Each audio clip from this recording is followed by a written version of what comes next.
Easy's note, story first uploaded October 5, 2015, word count 48,691. Story links and playlist link will be in the description. Sunlight. By the Albinocorn. Chapter 1, Bat out of Equestria. Its nose twitched. Somewhere beyond the trees, there was a feast. The sweet aroma of apples drifted down the country lane and into the sanctuary, making its nose twitch again. It was supposed to be sleeping like the rest of its colony, but the smell was too strong, too enticing. The vampire fruit bat opened an eye, seeing the empty sky floating beneath it, bathed in the orange light of the bright yellow ball of fire. Above it hung the ground with its rolling hills and green canopy. Twisting its head left and right, the bat saw the rest of its tree mates had not stirred. Could they not smell the succulents that lay only a few hills over? That was fine, more food for it. It flipped up onto the branch, turning the world right side up again. The bat leapt from its branch to follow the heavenly scent trail. In an hour, when the sun was down, perhaps the rest of the colony would follow. In the meantime, there was a feast to enjoy. The smell of food led the bat over the hills and toward a bright purple and blue tree. The ridiculous shine irritated the bat's eyes, but that's where the food was. Drawing closer, the tree didn't seem to be made of wood. It was like one of the buildings the ponies lived in. The bat opened its mouth and screeched, letting the sound waves bounce up the shiny building. There had to be a way inside somewhere, the food was just out of sight. It flew a little higher and screeched again, this time finding a large hole cut into the shiny, hard wood. Inside the tree, the bat found not apples, but a room full of multicolored rectangles. They were shoved into the walls, and stacked from the floor to the ceiling. Frustration and hunger building, the bat used its echolocation again to find a path to the apples, but came up short. It swooped around the room trying to find any sort of passage deeper into the tree. It landed in front of a large something that looked like the hole it had flown through, only, there was already another vampire fruit bat standing in the threshold. It had grey mottled skin, large ears, bushy eyebrows, and long fangs protruding from the front of its mouth. In fact, the bat looked quite familiar. The first bat moved to the left, and the other followed it. The same thing happened when the bat moved to the right, and again when it jumped into the air. This newcomer seemed to copy every move the first bat made. With a loud screech, the two bats lunged at each other. The next thing the bat knew, it was swirling down a whirlpool of colors, its entire body stretching and pulling in several directions at once. It spun and spun and spun, faster and faster while the colors blended together into an unruly mess. All the while, something within it changed. When the swirling stopped, the bat found itself outside again, lying on hard grey dirt. It got up and flapped its wings a few times, still feeling incredibly dizzy. Its vision went in and out of focus, so it relied on its echolocation. Something very large and solid was in front of it, but there were a few openings. It must have been another building. Sticking its nose into the air, it smelled sweet food coming from within. Apples? No, something far richer and tastier than that. The bat took to the air, wobbling as it searched out an opening. Its vision came back, and it flew through one of the holes in the building. Why would ponies make holes in their homes anyway?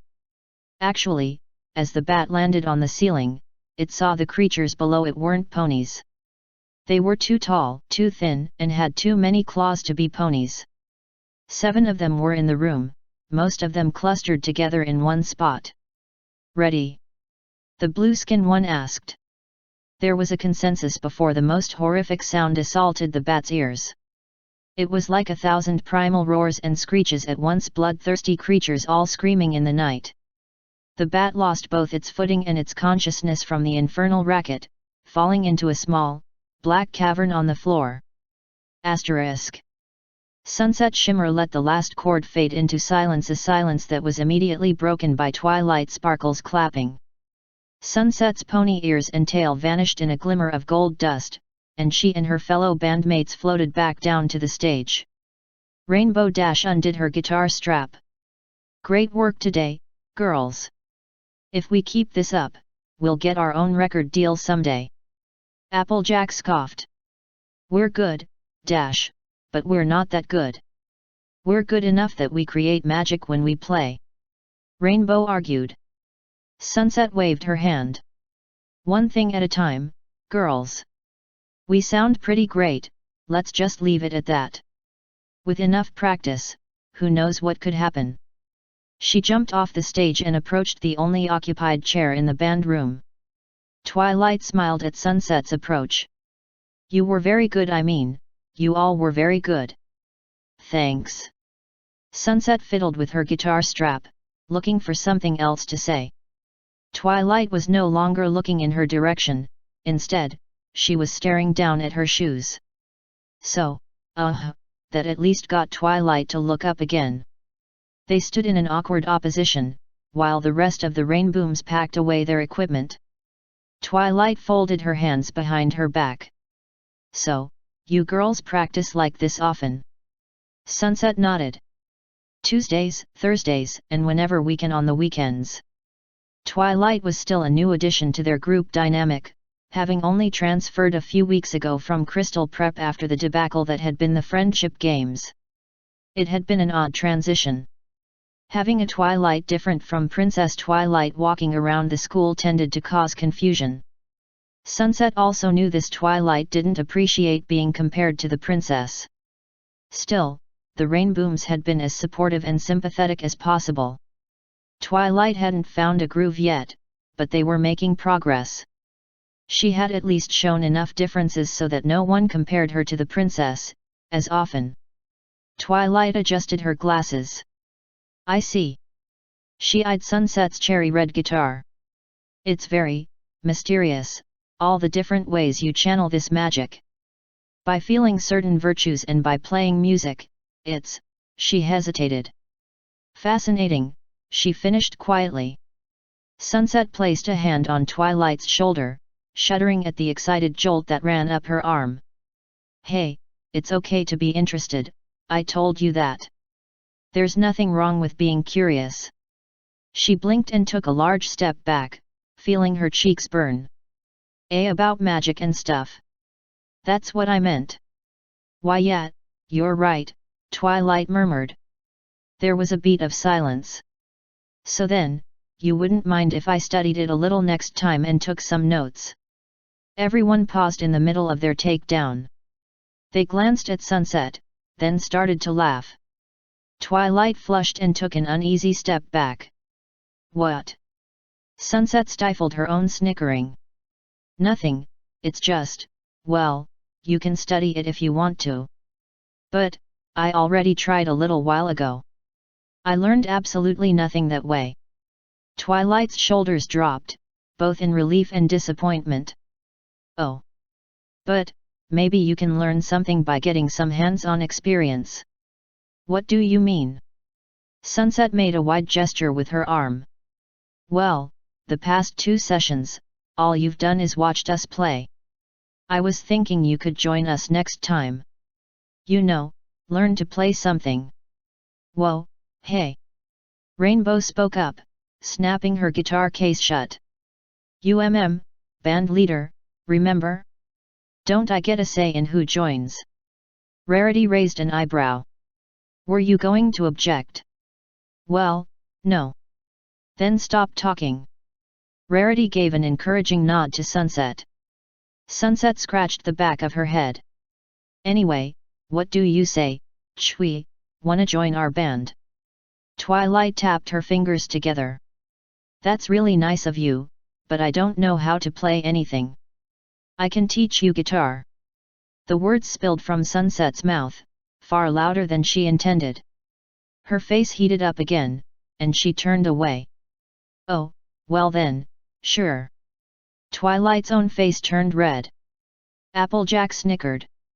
I don't know, Sunset. You sure there's enough room for her with Dash's giant ego? Oh, haha. Rainbow crossed her arms and huffed. I can totally handle having 3 guitar players on the same stage. 3. Rarity waved her hand. Ignore her, Twilight, the rest of us are looking forward to sharing a stage with you. Twilight tried to smile, but it came out more as a grimace. Out of curiosity, what did the other Twilight play? Nothing, Sunset said. She only did vocals. Twilight's face brightened immensely. The Rainbooms finished packing their instruments away and placing the sound equipment back in the storage room. Sunset snapped her bag shut and swung it over her shoulder. Was it her, or did it feel a little heavier than she remembered? She shrugged it off and picked up her guitar case, following her friends into the hall. So, what are y'all's plans for the rest of the evening? Applejack asked. Homework, Twilight said brightly. Homework, Sunset said dully. Homework, Rarity parroted. Video games. Rainbow smirked before catching Twilight's eye. I mean, yeah, homework, sure. It was Sunset's turn to smirk. You know, there's a reason you have a 2.3 grade point average. Mind your own business. My grades are fine, Rainbow huffed. Sunset shrugged, still grinning. If you say so. Just remember, college doesn't start with a D. Rainbow swiped a hand at her, which Sunset ducked under and laughed along with everyone else. They emerged onto the schoolyard, the sun glowing like a dying fire behind the line of houses across from them. A cool, spring breeze rustled the grass and made Sunset's leather jacket flutter. They walked around into the school parking lot and loaded their things into their individual cars. Sunset leaned her guitar case against her motorcycle and looked toward Twilight, standing in the middle of the lot, tugging a lock of hair with uncertainty and glancing between her friends and the bus stop. Sunset took a deep breath, calming the butterflies in her stomach and walked over to her. Chui, do you want a ride home? Twilight jumped at the sudden proposal. She looked at Sunset's motorcycle, then back at her. Is it safe? Sunset rolled her eyes. Yes, it's safe. She saw Twilight glance over again, this time eyeing the guitar case. Yeah, you're going to have to do me a favor and hold onto it. After a final cautionary glance, Twilight nodded. See you girls tomorrow. Sunset called. Later, Sunny. Pinky called back. Have fun you two. Rarity said, winking. Sunset turned away before any of them could see her blush. She helped Twilight get her arms through the shoulder straps of the case, then handed her the only helmet. Are you sure you don't want it? Twilight asked, examining the interior. I'll be fine, I've been doing this for a while. Plus, I think you'll appreciate the extra protection. Sunset inwardly facepalmed as fear crept into Twilight's eyes. Not that it's dangerous. It's just a precaution. I'll drive nice and slow, I promise. Twilight's fear waned, replaced by trust, and she slipped the helmet over her head. It smells like strawberries, you have nice shampoo. Sunset unconsciously ran a hand through her hair, while her lips stumbled over a simple, thank you. She swung a leg over her bike, then pulled Twilight up behind her. Just hold on tight, okay? A firm grasp around Sunset's middle was Twilight's only response. The contact made Sunset's heart flutter. She pushed the feeling away and started the engine. With a final wave to her friends, she pulled out of the parking lot and set off down the road, keeping at a much slower speed than normal. Her slow speed gave her time to appreciate the beauty of the evening sky, the fading orange color blending with the dominating purple and pink of the new night sky. Stars winked into existence one by one. Back on the ground, the streets were illuminated by the bright lamp posts. Parents called their children in for the day, and the small businesses closed up shop. Seeing all of it made Sunset feel at peace with the world before she felt that last remaining nettle of guilt. She had moved out from the shadow of her past long ago, but she still cringed when she remembered how she had tried to take all of this away. Twilight fidgeted behind her, and Sunset's guilty feelings faded, replaced with empathy. It had been against her will, but Twilight had been through similar circumstances. It wasn't the best thing to connect on, but turning into raging she-demons was something they had in common. They had shared several talks in the days following the end of the games. Sunset had done her best to help Twilight heal the mental and emotional scars from her transformation. The fact that Twilight was willingly hanging out with everyone now was proof of her recovery.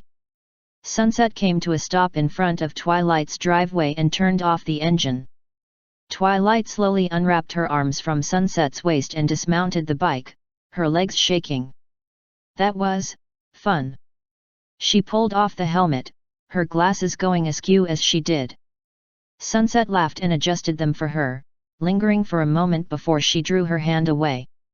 She had looked into Twilight's violet eyes many times in the past weeks, yet it was only recently that they stirred some reaction deep in her heart. She cleared her throat. "Glad you enjoyed it," she said quickly. Both girls shifted their feet, unsure of how to proceed. Twilight tugged on her bangs, a common habit Sunset had picked up on. "Thank you for the ride home." Twilight avoided further eye contact. She then became aware of the guitar still on her back and tried to get the straps off. "Oh, here, I'll help." Sunset moved behind her and helped take the guitar off, her fingers brushing against Twilight's shoulders. Over the weeks, Twilight had cried and leaned against Sunset numerous times, and Sunset had hugged and comforted her as best as she could.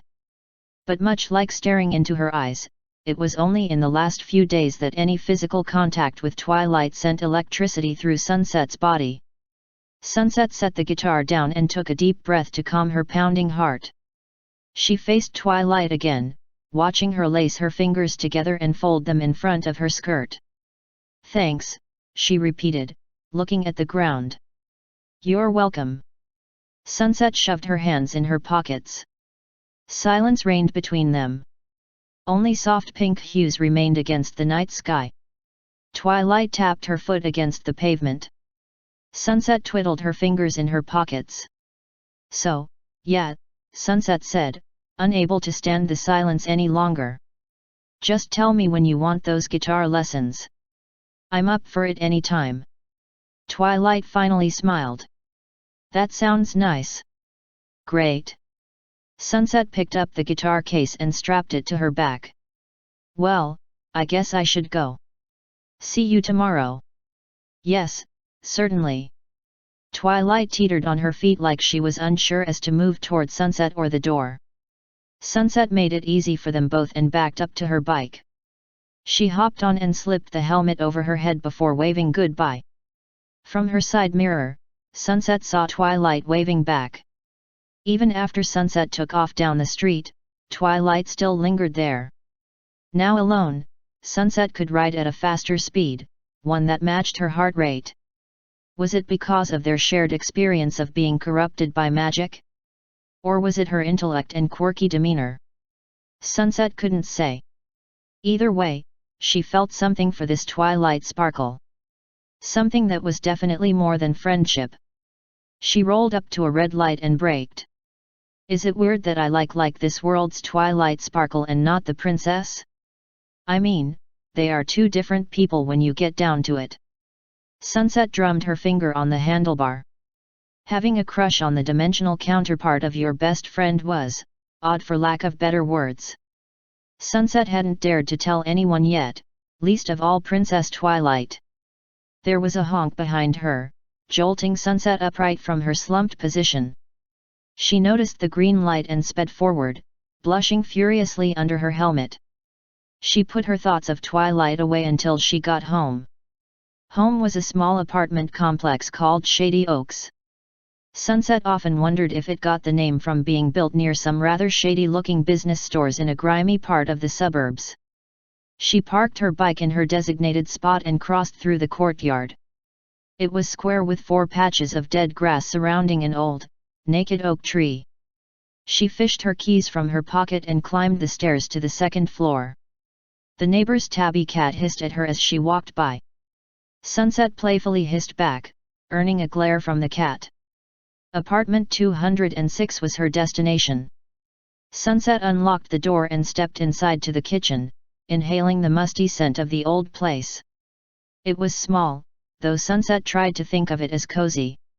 Just beyond the kitchen was the door to her room, and to the left was the closet and bathroom. It wasn't much, but it was livable. Sunset dropped her guitar off in the closet, then carried herself to her room. She kept it nice and tidy, bed made, desk organized, and carpet vacuumed. She set her book bag on the desk chair, then flopped onto her bed. Twilight entered her mind first. That was nothing new. Sunset couldn't stop entertaining the idea of being together with her. It was both terrifying and fascinating, and made her heart flutter and her stomach tremble. She had never truly had a crush on anyone before. She had faked everything with Flash. She cringed. These were real emotions she was feeling, right? They had to be. But what was she supposed to do with them? How did she tell Twilight how she really felt? She was certain Twilight's first concern would be whether Sunset actually liked her, or was just using her as a stand-in for the princess. Sunset knew she liked the human Twilight. She had been in correspondence with Princess Twilight for half a year now, and felt nothing when she thought about her or wrote to her. Sunset was sure she could assuage that fear. But that was even assuming human Twilight swung that way. Glancing at the clock, Sunset decided her time for daydreaming was over. She needed to get her homework done so she could eat and go to bed. She sat up, kicked off her boots, and peeled off her jacket, making herself at home before reaching for her bag. She picked it up off the chair and dropped it onto her bed. When she reached back to her desk for her science textbook, she heard something rustle nearby. She paused, her fingers on the textbook. The room was quiet. Sunset waited another second, then picked the book up. Something moved again. She set the book down and gave a scrutinizing look to her book bag. After a few seconds, it wiggled. Sunset scooted across her bed, making a loud eep as she went. The bag rustled once more, emitting a shrill cry of its own. Okay, so something got into my bag. Probably just a raccoon or something. The bag made another shrill, chittering noise. Okay, that's probably not a raccoon. Don't panic, Sunset, just grab your broom. Sunset leapt off the bed and pulled her broom out from the closet. She wasn't going to kill it, of course Fluttershy would have her head if she ever found out. Sunset was just going to humanely beat it into unconsciousness then drop it into the bushes. Very slowly, Sunset reached a hand out and undid the clasp. The flap fell open, but nothing emerged.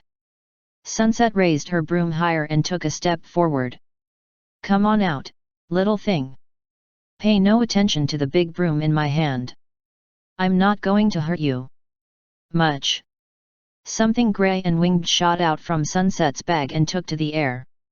Sunset swung on instinct, hitting nothing. The grey-winged beast circled around the room and dived for Sunset. She squeaked in terror before dropping to the floor. When the wings stopped flapping around her ears, Sunset rolled over and looked up, letting out another squeak. Sweet Celestia, you're ugly.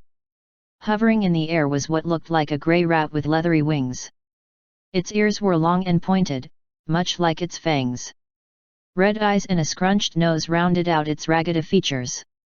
In Sunset's opinion, rats might have actually been cute compared to it.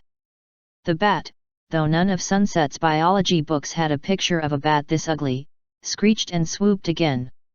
Sunset swung her broom, knocking it back into the air. It made a lap around the room before coming back at her, teeth bared. You're taking that ugly comment personally, aren't you? Sunset swung again, nicking its wings so it spiraled out of control and crashed onto the floor. As Sunset lunged forward, the bat scurried into the narrow space beneath the bed. Oh no, you don't! Get back here, this isn't over. Sunset stuck the broom under the bed, blindly slapping around. She hit something solid and tried to look under the bed, but it was too dark to make anything out. She stuck the broom back under, poking the solid object with the bristles. It was far too large to be a bat. Where the heck did it go? Ow! Sharp fangs dug into Sunset's neck, locking up her entire body from the initial shock. Her blood was drained out of her in quick, short sucks. She was already feeling lightheaded. Sunset's body unfroze, and she ripped the bat off and tossed it against the wall. She took up her broom again and smacked it once more as it tried to fly up again. It crashed to the ground and twitched feebly. Sunset contemplated killing it as payback for biting her, but Fluttershy's disapproving glare burned in her mind. Then again, it's not like she'll ever find out, Sunset thought, rubbing the bite mark on her neck. It's a good thing Equestria has a shot for rabies. Sunset pulled her hand away, finding only 2 tiny beads of blood. She was a little lightheaded. The bat had managed to get a good meal out of her. Considering she just had her blood sucked, Sunset thought she had every right to kill the flying rat, or at least toss it out the window. Half a year ago, she would have without a second thought. Instead, she went to her closet and pulled out an old shoe box. Using her boot, she pushed the stunned bat inside and closed the lid, then poked a few holes in the top. There, you just sit tight until tomorrow. I'll give you to Fluttershy so she can take you to some bat sanctuary or something. Sunset rubbed her neck again. Rabies or not, that bite had hurt. She thought it best to consult with Fluttershy about any other disease bats might carry. Sunset wasn't the paranoid type. Other than a little irritation and lightheadedness, she felt fine. Just fine. Asterisk. Chapter 2, Once Bitten. Twilight pushed the door to the backfield open and held a hand up to block the angry glare of the sun. She waited for her eyes to adjust, then walked along the edge of the track until she reached the bleachers. Her friends waited at the top rows, waving down to her as she approached. She hopped up the stands, immediately noticing the lack of red and gold amongst the group of girls. "Where's Sunset?" Rainbow shrugged. "Haven't seen her all day." "Nor have I," Rarity said. "It's not like her to miss class." Twilight took a seat below her. "Maybe we should call her, just to make sure she's all right." Twilight pulled her phone out and started dialing Sunset's number before anyone could give an objection. Rarity's lips curled into an elvish grin. "Oh, I'm sure she'll enjoy a call from you." The phone rang several times before it was picked up, and a gravelly voice answered. "Hello? Sunset?" Twilight barely registered the voice as her friend.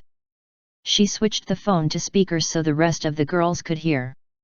Sunset cleared her throat, and in a slightly less gravelly voice, she said, "Hey, Chui. How are you and the girls?" "We're fine, just worried about you." "Where are you?" "Homesick. When I tell you I feel awful, I mean awful." Everyone let out a collective, "Ah," at the news. Twilight continued, "Well, we hope you feel better soon. Do you know what you have? I could look up some cures and medicine." Sunset's laugh quickly dissolved into a dry hacking. "I appreciate that, Chui," she said after clearing her throat, "but I think it's just the flu or something." Pinky snatched the phone from Twilight's hand.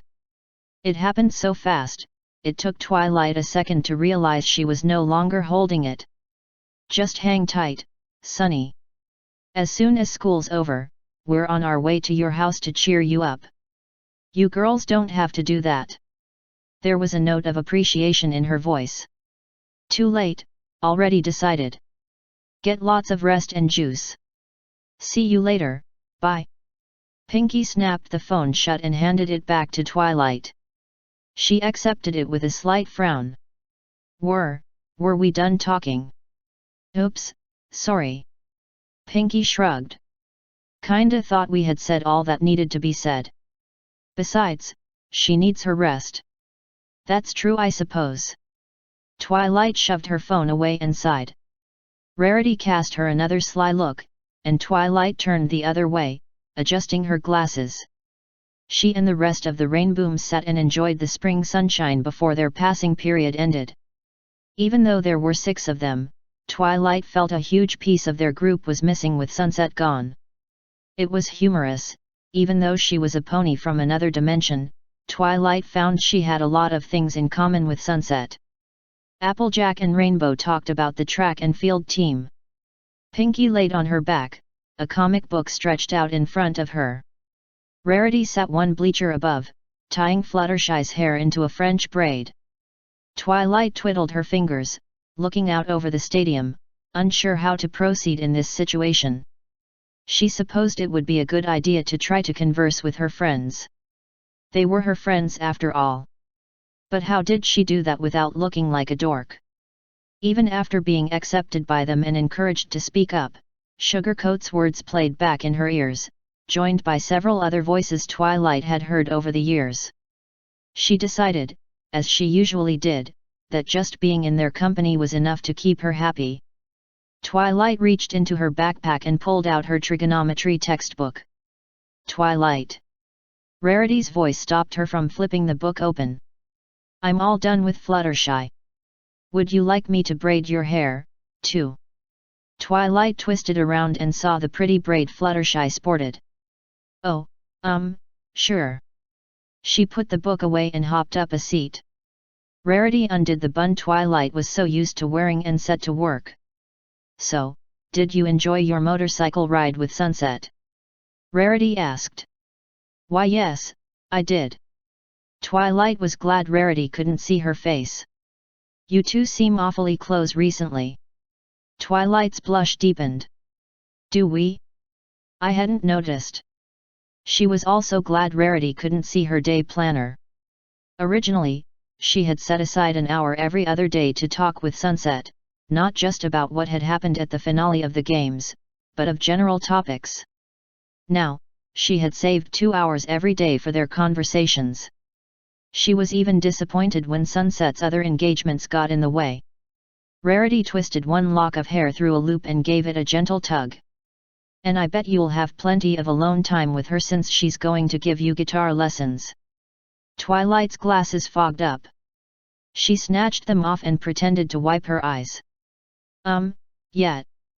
Plenty of time for, talking, and learning guitar, and talking. Rarity chuckled. Relax, darling. I won't pry anymore. All I'm saying is, that's a lot of quality time for two people who have a lot of commonality. Her words rolled around in Twilight's head. She wasn't stupid. As new as she was to fully understanding the true nuances of friendship, Twilight understood whatever was happening between her and Sunset was a little more. Thinking about being alone with her made Twilight's heart beat a little faster and color rise to her cheeks. But having a crush was even more foreign than having friends. Even if Sunset did like her in return, what were they supposed to do? Twilight only had second-hand knowledge of relationships, and while most of it was sound advice that came straight from Cadence, Twilight wasn't sure if it applied to her case. Could I even handle being that intimate with another person? Twilight released a quiet sigh. As always, it was a question for later. The bell rang just as Rarity finished Twilight's braid.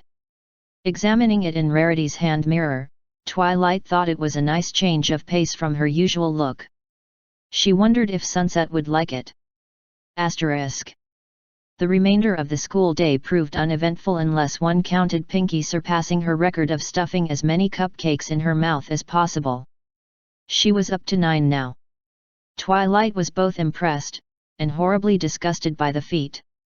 I don't understand, Twilight said as the group gathered around Fluttershy's van. She watched Pinkie toss a handful of candy into her mouth. How are your teeth not rotten? How are you not diabetic? She asked, verging on outraged. Rainbow threw an arm around Twilight's shoulder. See, what you need to understand is, she's Pinkie Pie.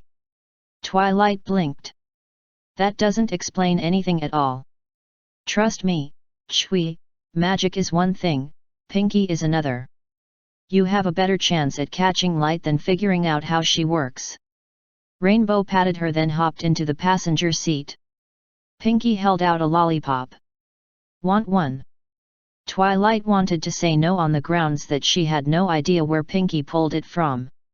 Against her better judgment, she took it anyway. It was sour apple.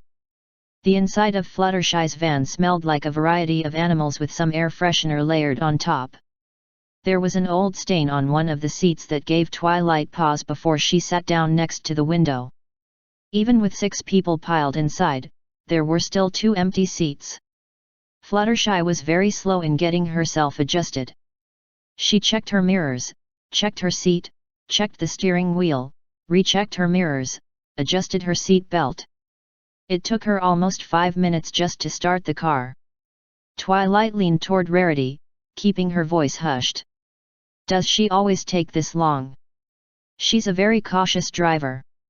Lord knows we need more of those on the road, but she can overdo it sometimes. Rainbow tapped her foot against the carpet as Fluttershy checked the dashboard again.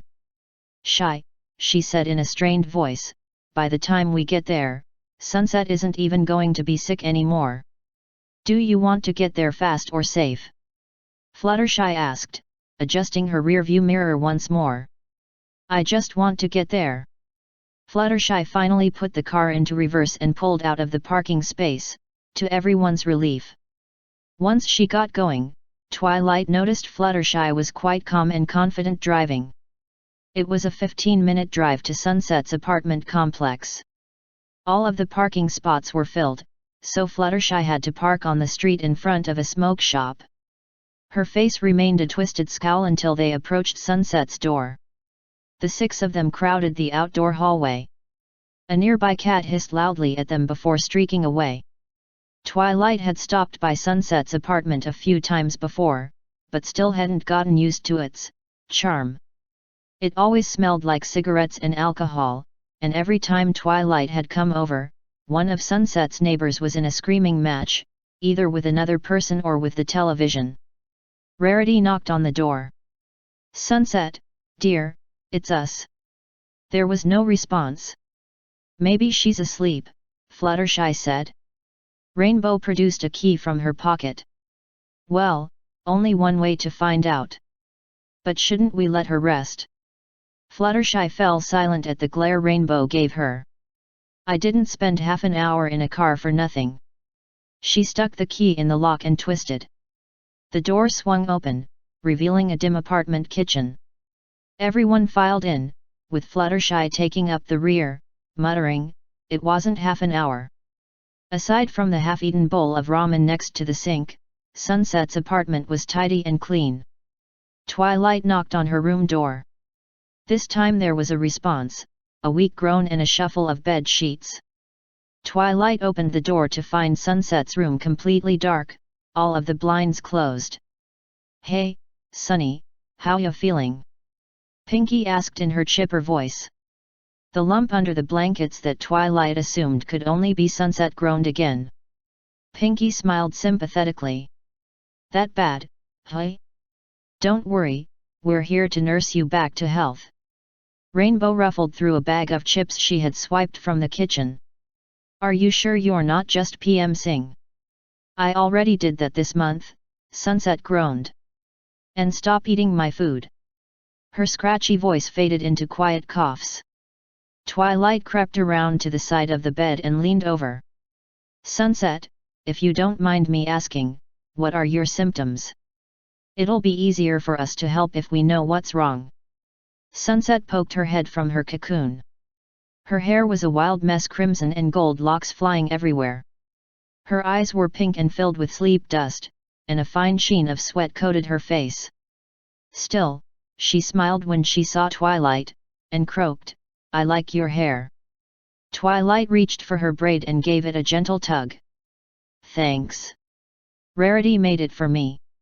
Sunset nodded, then buried herself back in her blankets. I'm just super tired. She sounded like she was choking on gravel. My body feels all heavy and I'm freezing. And really thirsty. Actually, could one of you get me some water, please? Sure thing, Sugar Cube. Applejack ducked into the kitchen. Twilight tapped a finger against her chin. Do you feel nauseous at all? The blankets rustled. No. But I'm not really hungry either. Well, I think we can rule out the common cold and probably the flu. You were fine yesterday though. What did you do after you dropped me off?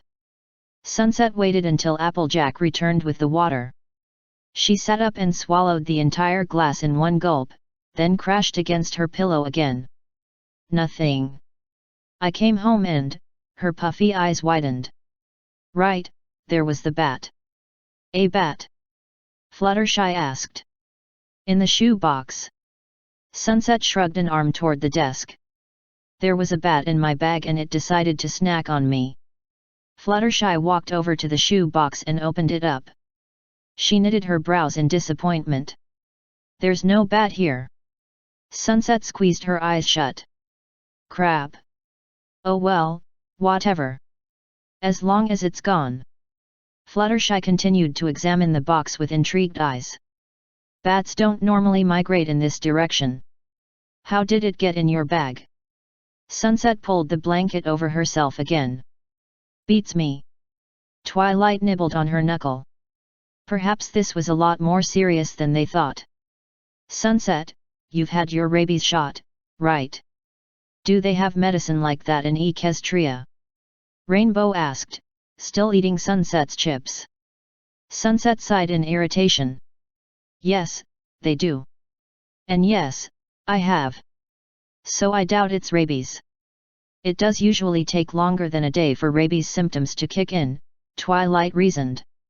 Still, maybe you should go see a doctor. No. Rarity placed her hands on her hips. No? What do you mean no? Not going to a doctor, Sunset grunted. I'm fine. Sunset, you got bit by a wild animal and now you're sick. Be reasonable. A hand snaked out from beneath the sheets and pointed to the curled mass that was the rest of the body. In case you forgot, I'm not from here. I don't have any medical records or anything like that. Besides, I'm not dying, I'm just a little sick. Pinky snorted. Hey, if you got bit by a bat, maybe you're turning into a vampire. There was a pause. The hand pointed to Pinky. Vampires don't exist, said the magical pony girl, Rainbow retorted, folding her arms. Touché. They don't exist here.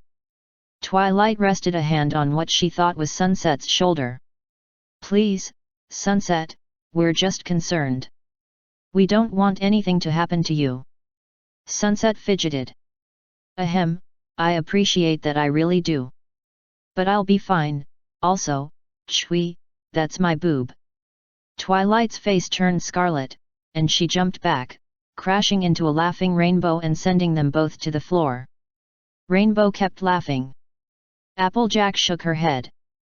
Sunset, that seems bull-headed, and that's common from me. There was a long sigh. If it gets any worse, I'll go see a doctor or something. But I'm sure some rest is all I need. And some more water, please.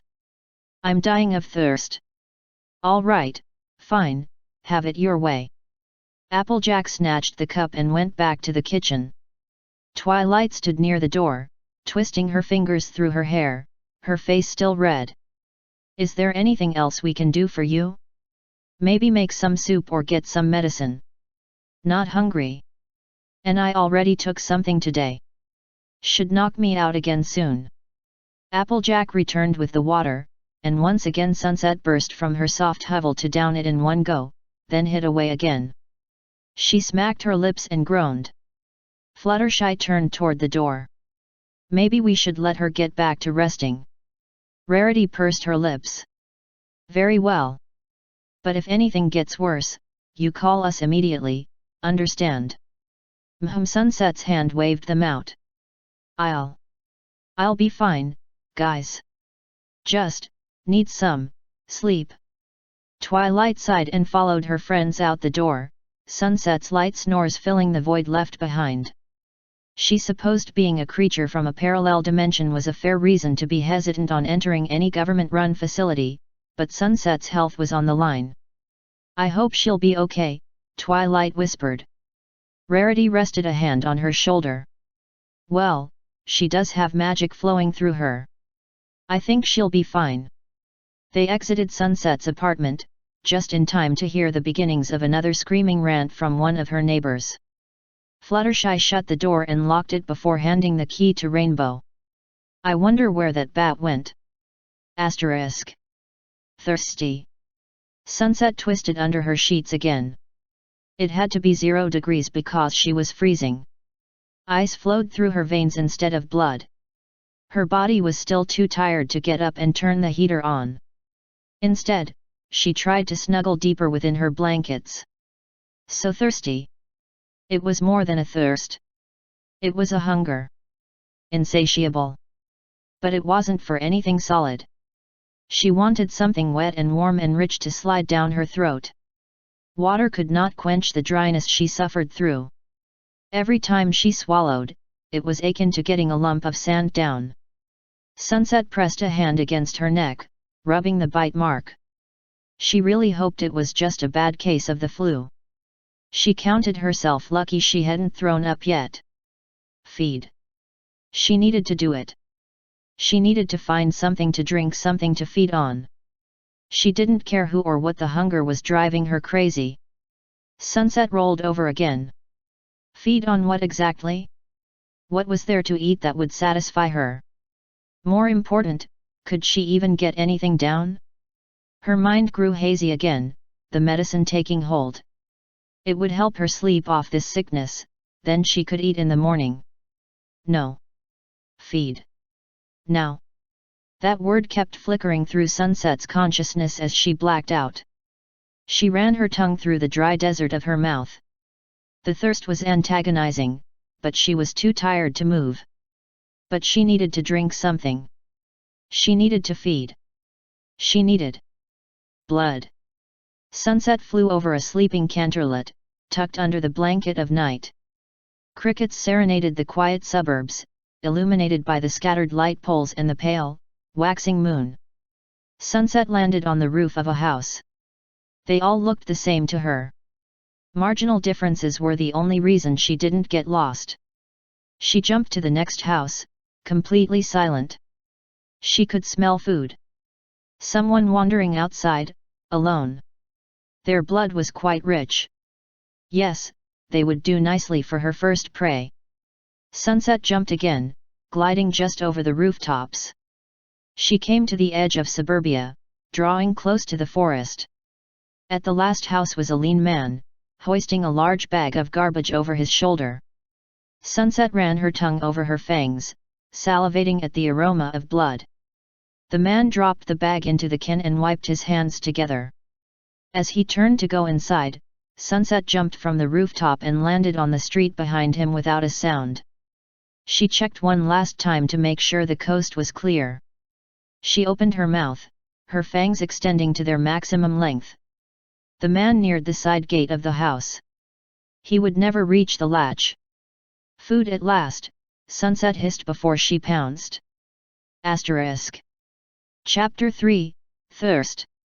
Sunset's alarm went off, and she slapped it until the sound stopped. She rose from her bed and stretched her arms out, yawning loudly. Aside from the odd taste in her mouth, she felt great. She rubbed the sleep from her eyes and pushed herself onto her feet. After sleeping for an entire day, she thought her muscles would be weak and stiff, but she felt incredibly limber. I knew it was nothing. Sunset smirked. She threw open the blinds and recoiled at the unholy light of the morning sun. An involuntary hiss escaped her lips, and she snapped the blinds shut. Okay, still sensitive to light. Noted. After the spots vanished from her eyes, Sunset wandered into her bathroom. Perhaps it was her imagination, but looking into the mirror, her face seemed a bit paler. Of course, she had been shivering under her covers for the last 24 hours. Her hair was also a knotted mess, nothing a hot shower wouldn't fix. Speaking of hot showers, Sunset noted she was still particularly cold. Not freezing like yesterday, but enough for her skin to form goosebumps. A shower, and maybe a bowl of soup for breakfast. The thought of food, however, made her stomach turn. All right, just the shower then. Sunset peeled off her fetid pajamas and stepped into the steaming curtain of water. While it drove the goosebumps away, she still felt cold deep inside. She swallowed some of the hot water to chase it away, but it only alleviated the cold for a few seconds. Sunset ignored it and took to washing her hair and pulling the knots out of it.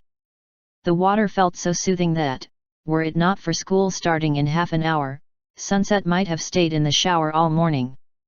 She stepped out, dried herself off, and prepared for the day. When she finished grooming and dressing, she stepped over to the window and carefully pulled the curtain back. A large group of clouds had blocked out the sun, making the light tolerable. Sunset still scrunched her nose. Perhaps she had just been inside too long and needed to slowly get readjusted. Either way, she hoped the clouds would keep the sun covered for a while. She gathered her school supplies together and slung her bag over her shoulder. Before she stepped into the kitchen, she poked under her bed for the bat. Nothing. Sunset scratched her head, wondering how it could have gotten free. The shoe box was one thing. How did it get out the apartment? Sunset shrugged. It wasn't her problem now. She paused in the kitchen, trying to determine if she was hungry. Her stomach made an unpleasant flop again at the thought of food, so Sunset went on her way. The muted light still made Sunset shield her eyes. She waited a minute to see if her eyes would adjust. If anything, the longer she stood outside, the more they seemed to burn. She ran back inside and grabbed the sunglasses she kept in her drawer. They had been a little gift from Flash when they had gone to the beach, though Sunset had only worn them that one time. She wasn't sure why, they were pretty stylish. Sunset slipped them on and the light became bearable again. Checking her phone, she found she had 20 minutes left until the first bell and rushed to her bike. Perhaps it was the spike of adrenaline she had from realizing she might be late, but Sunset felt like she had practically glided down the stairs and across the pavement to her parking spot. It couldn't have taken her more than 5 seconds. Whatever. She started her motorcycle and raced down the road. 10 minutes later, she arrived at the school parking lot, having gotten lucky with the stoplights. With the first bell imminent, students began to flock inside the building. Sunset followed the crowd and broke off to her locker to put away her bag. The locker next to hers belonged to Octavia Melody, who was currently rummaging through it with a sullen expression. "Hi, Octavia," Sunset said with a friendly wave. "You look upset. Something wrong?" Octavia managed a weak smile, then rubbed her puffy red eyes. "Good morning, Sunset. I've just had a long night. My father was sent to the hospital yesterday." Sunset's heart missed a beat. "Oh no, is he all right?" "They said he should be fine, thankfully." Octavia slipped a book into her bag and closed her locker. "It's just, they aren't sure what happened to him. Last night, he went to take the garbage out. When he took too long to come back, my mother went to check on him and found him lying in the alley of our house, unconscious. They said he just had a dramatic drop in blood levels, but they can't figure out what caused it." Sunset finished selecting her books for her next class. "That is weird." Octavia nodded. She leaned in and dropped her voice to a whisper. "It gets weirder. While we were at the hospital, 3 more people were rushed in under similar circumstances. They were all found with extremely low blood levels." Closing her locker, Sunset fixed her eyes on Octavia's neck. Definitely freaky. She could almost see the blood rushing through Octavia's jugular, flowing at a heightened speed. She was still nervous, concerned about her father's well-being. The vein twitched every third word. Sunset had stopped listening though. "Be positive. In fair shape. Great circulation." Sunset mouth salivated a little. Perhaps skipping breakfast had been a bad idea. Now she was hungry. The bell rang, its shrill cry shook Sunset back into the present. Octavia was walking away, waving goodbye. Sunset raised her hand, flashing an uncertain smile. Her mind seemed a little hazy. What had Octavia been saying a few seconds ago? Sunset rubbed her forehead. She seemed to have blanked out for a whole minute. Maybe I should have taken an extra day off. Well, she was here now, might as well push through. She stopped to get a drink from the fountain. It didn't too much to quench her parched throat. Asterisk. Nice shades, Sunset.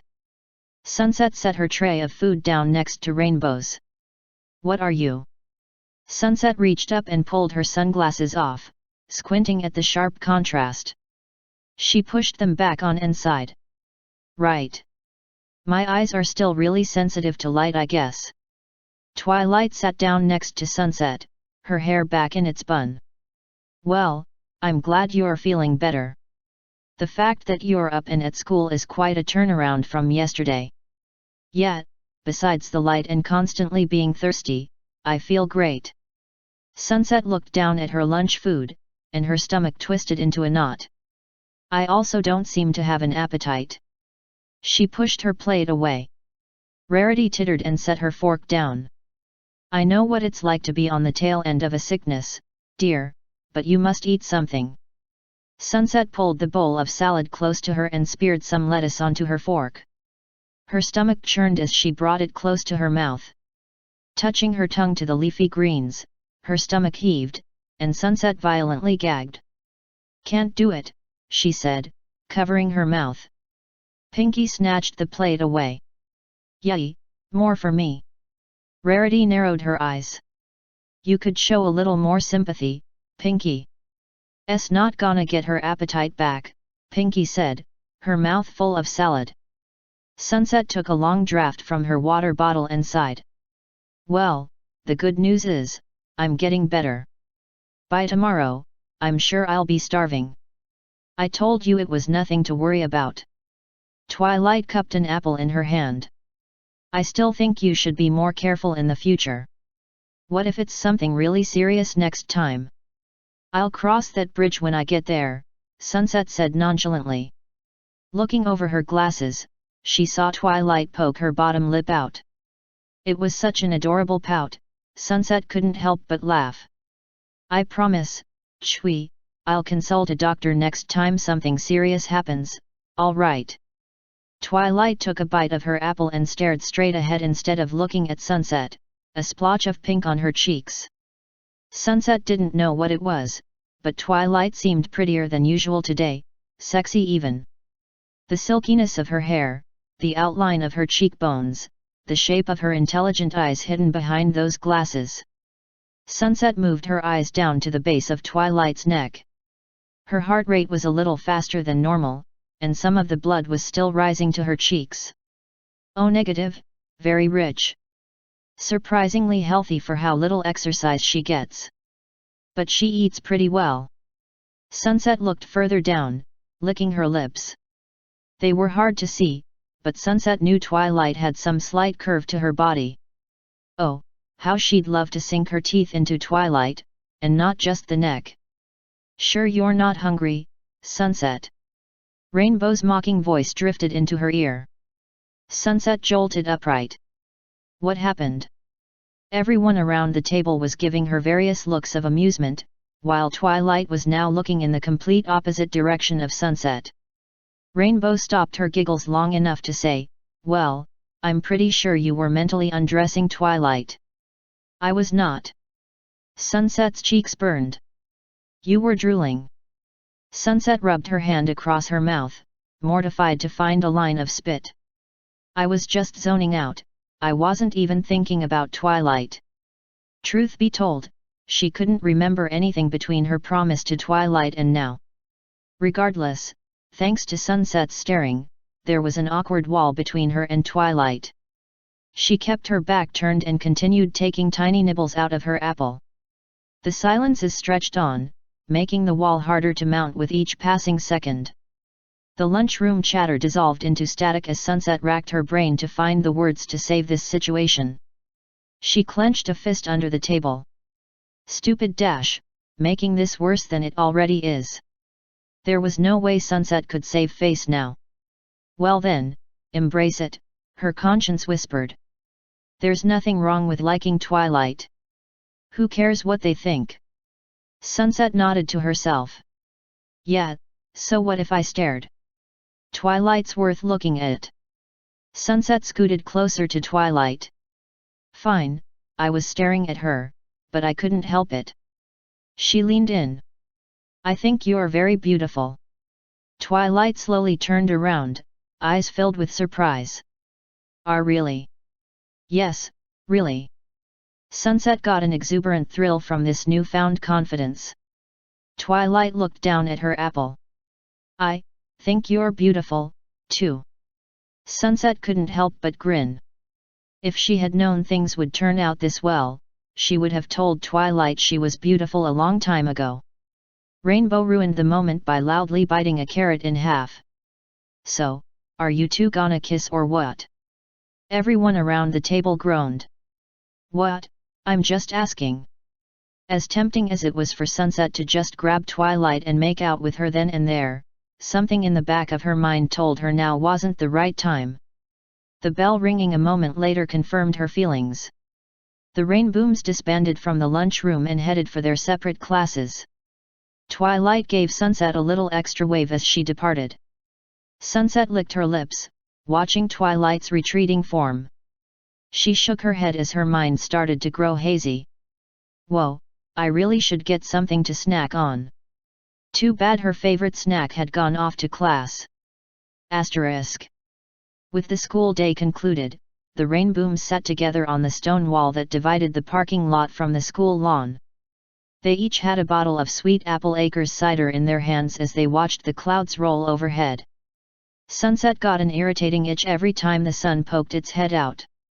Twilight sat next to her, and it took all of Sunset's willpower not to tackle her to the ground. As much as she enjoyed this new surge of confidence, she wasn't sure she needed the desires that came with it. Pinky tossed the rest of hers back and belched loudly. Hee, excuse me. Rarity waved her hand. Indeed. So, guess what I heard in math today? It's super spooky. Rainbow took a large gulp of her soda. Let me guess, some people are in the hospital because they randomly lost a lot of blood. Pinky gasped. Dashi, you're psychic, and you didn't tell me. No, I just heard it from Cloud Chaser. Flitter was one of the people admitted to the hospital last night. Fluttershy almost dropped her bottle. Oh no. Is she going to be okay? I hope so. I've never seen Cloud Chaser so upset. Sunset leaned forward so she could see Rainbow at the other end of the wall. Well, the same thing happened to Octavia's dad, and she said he should be fine. She stared into her empty bottle. Still, this is really weird. I say it was a vampire. Pinky exclaimed. Sunset rolled her eyes. Pinky, I told you, vampires don't exist. Rainbow stuck her hand up. Yeah, and I called BS on that, remember? Yes, Magic Pony Girl can't say things are only a myth. I stand by what I said that there are no vampires in this world, and I'm nearly positive there are none in Equestria. We have a lot of mythical things, but not vampires. Pinky put her hands on her hips, trying to look serious.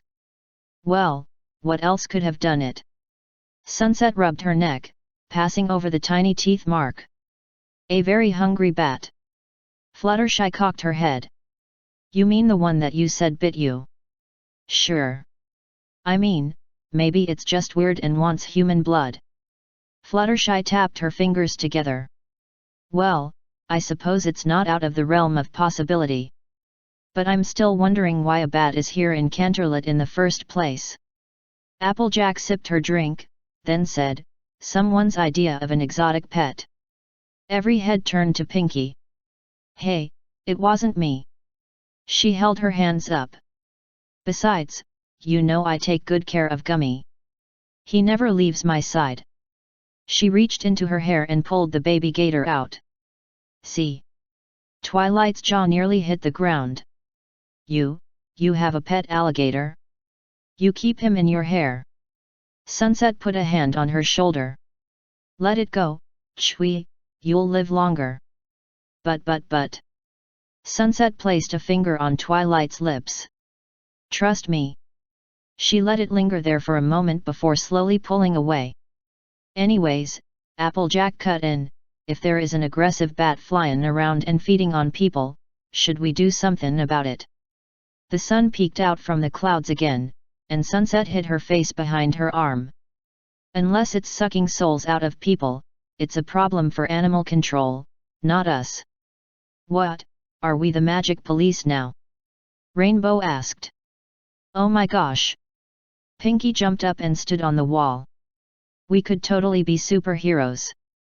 By day, we're your ordinary high school rock band, but by night, we're hunting down magical creatures and artifacts and saving the world from evil. Applejack pulled her down. No more sugar or Sailor Moon for you.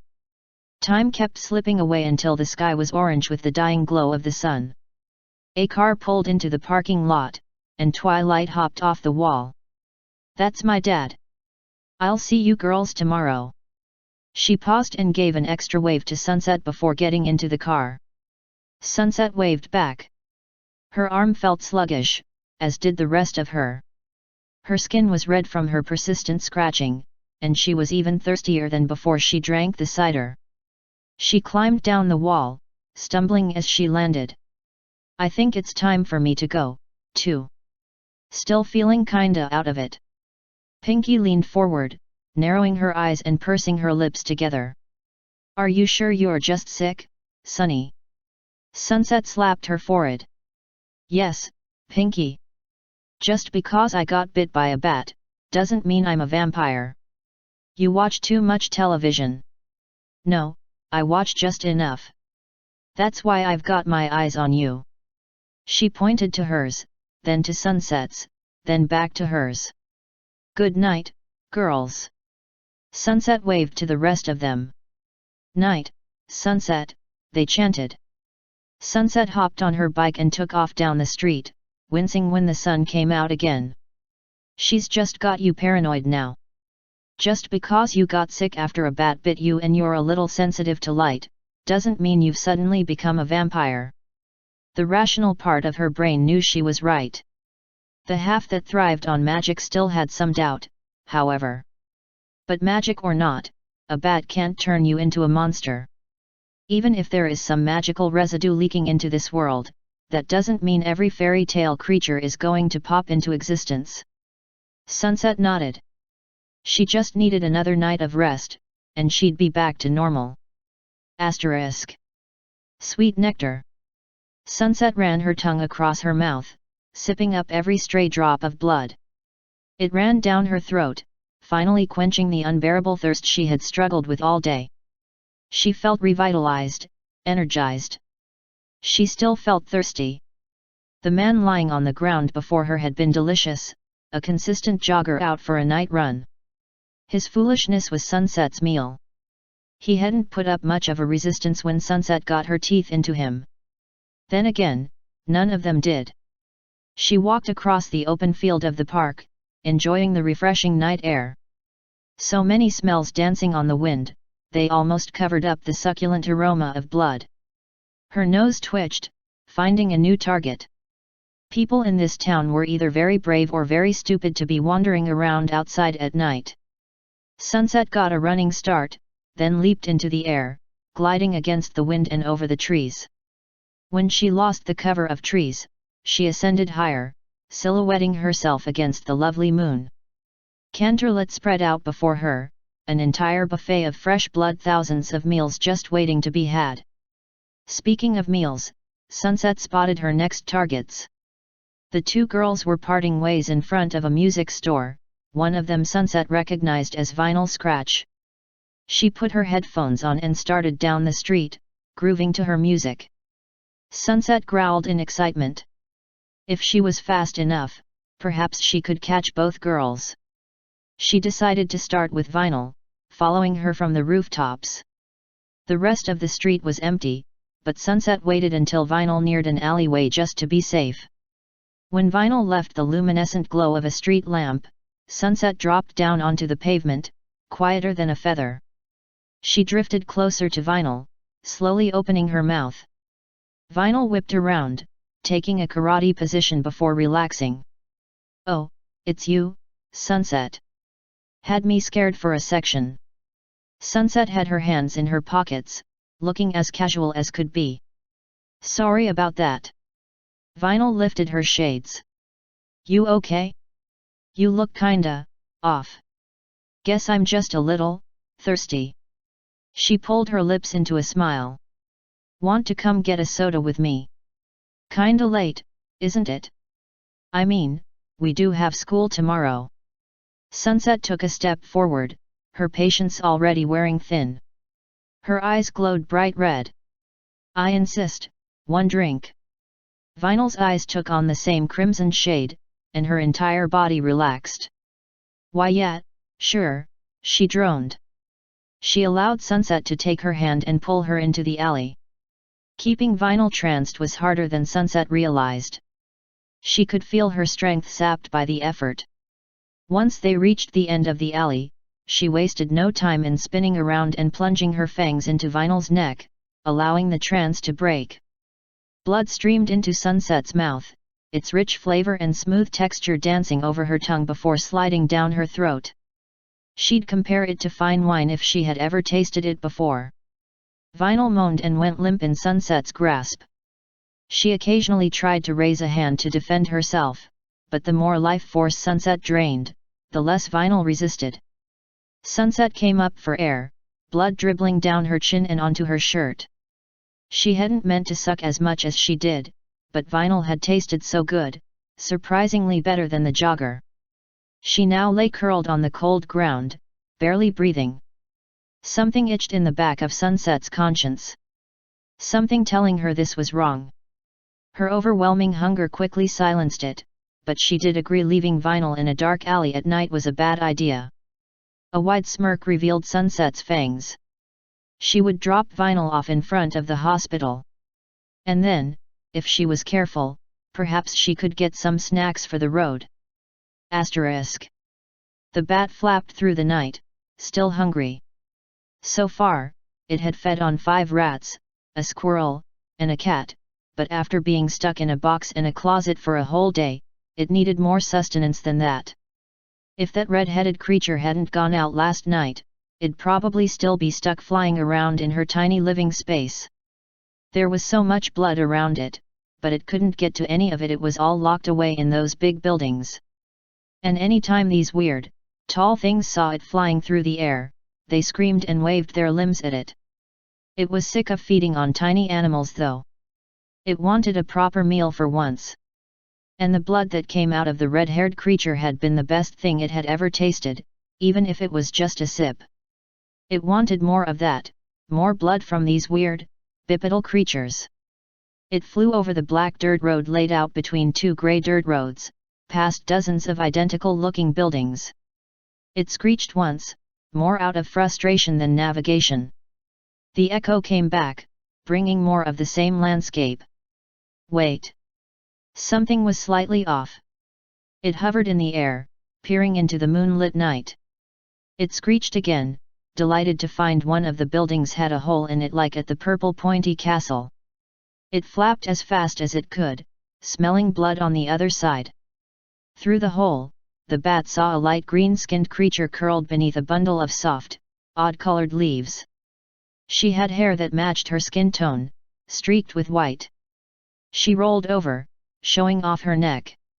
The bat swooped in and landed on her shoulder. She stirred but did not wake. Finally, it could eat. Asterisk. Sunset hissed as her alarm went off again. She smacked it, hearing a loud crack and a cry of broken static.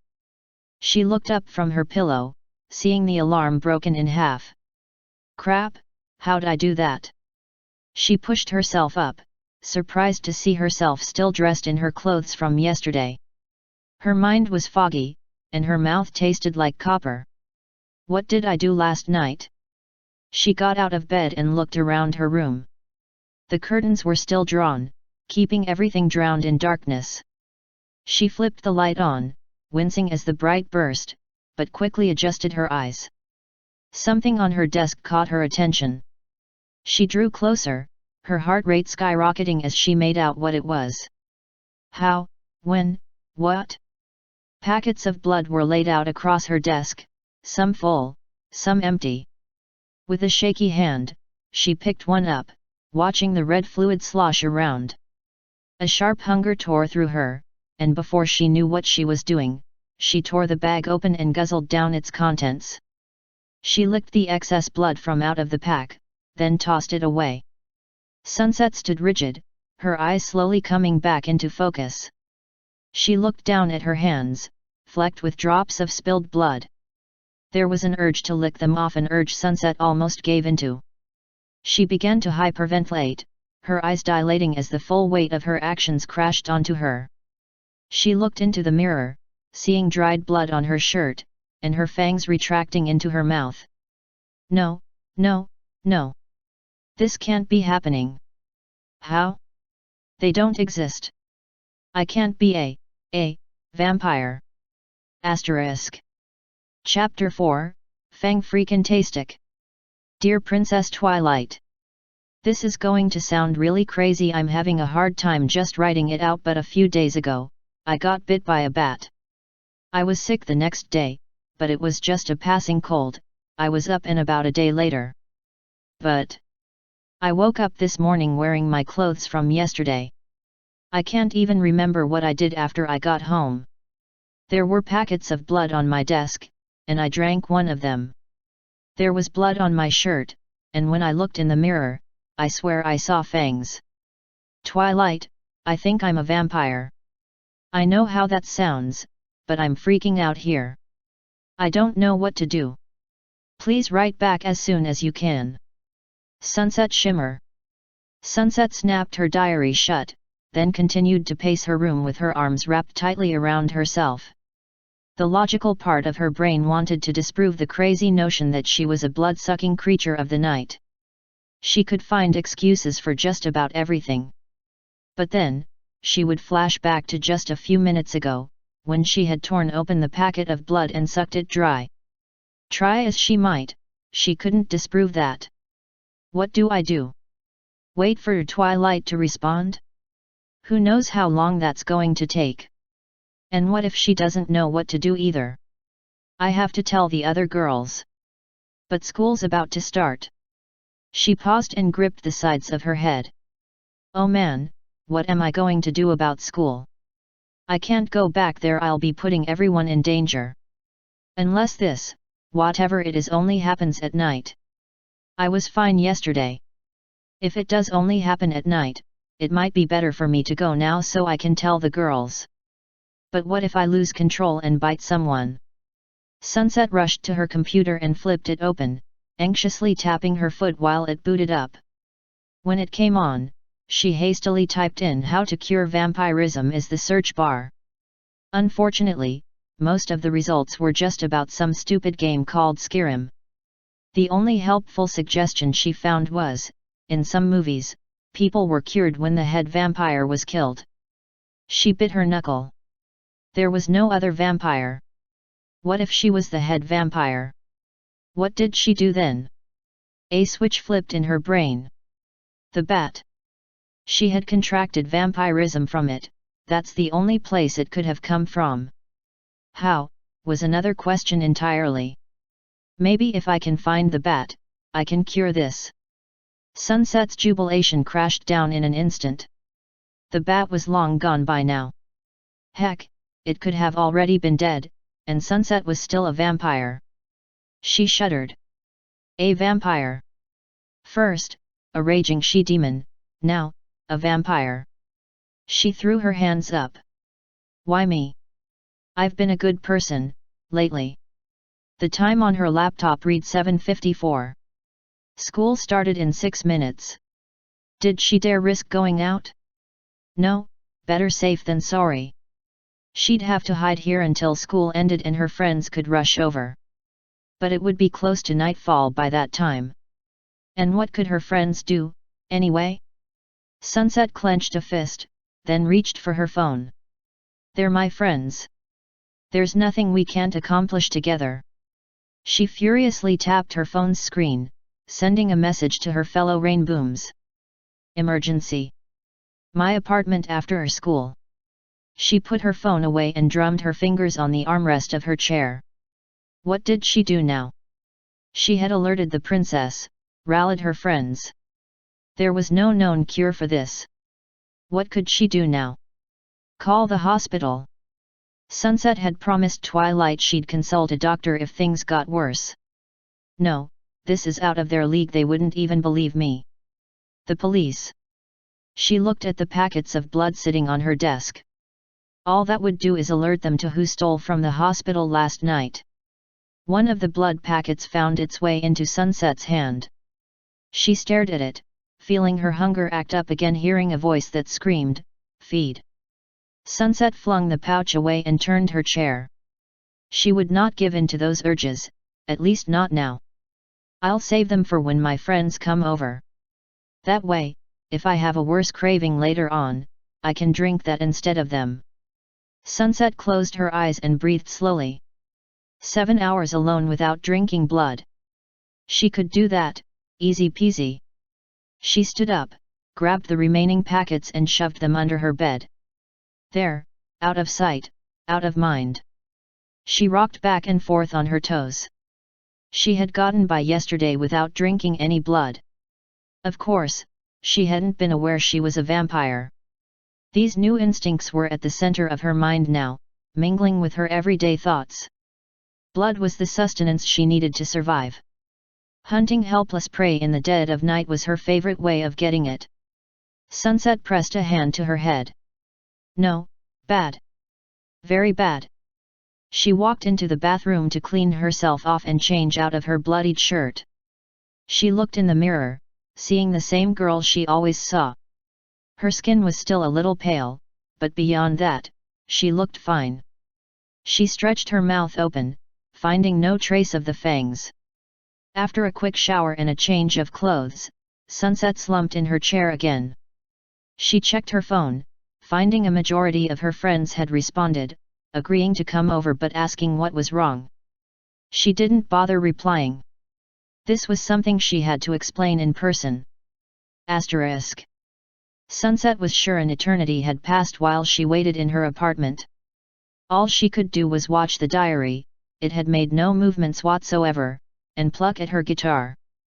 Thanks to her somber mood and noise restrictions on the apartment, she couldn't get herself to pony up, though it had given her something to think about. Could going into our magic forms get rid of it? Or would I just become some anthro-pony vampire freak? She had wasted an hour pacing her room trying to figure that out. Ultimately, it was impossible without testing it. With an hour to go, Sunset was both stir-crazy and starving. She could smell the blood coming from underneath her bed and from the surrounding apartments. Don't think about it. You don't need it. It's disgusting. It's human blood. Sunset curled in her chair, her whole body twitching. It doesn't taste good. It's warm body fluid. It's for emergencies. This could be an emergency though. Just one sip before my friends come, maybe it'll sate me. No, no. I shouldn't be drinking it at all. But it's in my nature. No, it isn't. You're not a vampire, you don't need blood. Sunset's mind grew hazy. Yes, I do. I need the strength. I need to quench my thirst. She tore the packet open and tilted her head back, pouring the contents down her throat, savoring every drop. She brought her head down, panting like she had just ran a mile. How had she even gotten this? She couldn't remember moving from her chair. It was wrong, so very wrong. But it tasted so good. She hugged her stomach, feeling mentally ill, but physically great. You'll get through this, Sunset. That's why you have friends now. Assuming they still wanted to be friends with someone who could drink their blood at any given moment. Sunset chased the thought away. They would stand by her, probably. Her doorbell finally rang, and she could hear the collective voices of her friends outside. Sunset stuffed the empty blood packet into the trash and wiped her mouth. Okay, you had your snack. Now, stay in control. She opened the door and quickly ushered everyone inside before the light could hurt her. They discarded their things and followed Sunset into her room, trying to get comfortable in the small space. "Geez, Sunset," Rainbow said, moving a hand toward the blinds. "It's almost pitch black in here. Open a window or something." "I kinda need it dark," Sunset said, twiddling her thumbs. Applejack frowned. "What's the matter, Sunset? Your eyes still buggin' you?" Sunset bit her lip, grateful her fangs weren't out. She turned her back to the group. "Why yeah, that has something to do with it. Hold on." Sunset slipped her sunglasses over her eyes and maneuvered over to the light switch, flipping it on. "Is that better?" Rarity nodded. "We're fine, dear, it's you we're worried about." "What's this emergency?" "Well, remember yesterday, when I said vampires didn't exist?" "Yeah," Applejack said slowly. "Well, turns out I was wrong." Pinky gasped. "There's a vampire running around Canterlot." Sunset nodded. "There is." Twilight spoke up, dread and suspicion in her voice.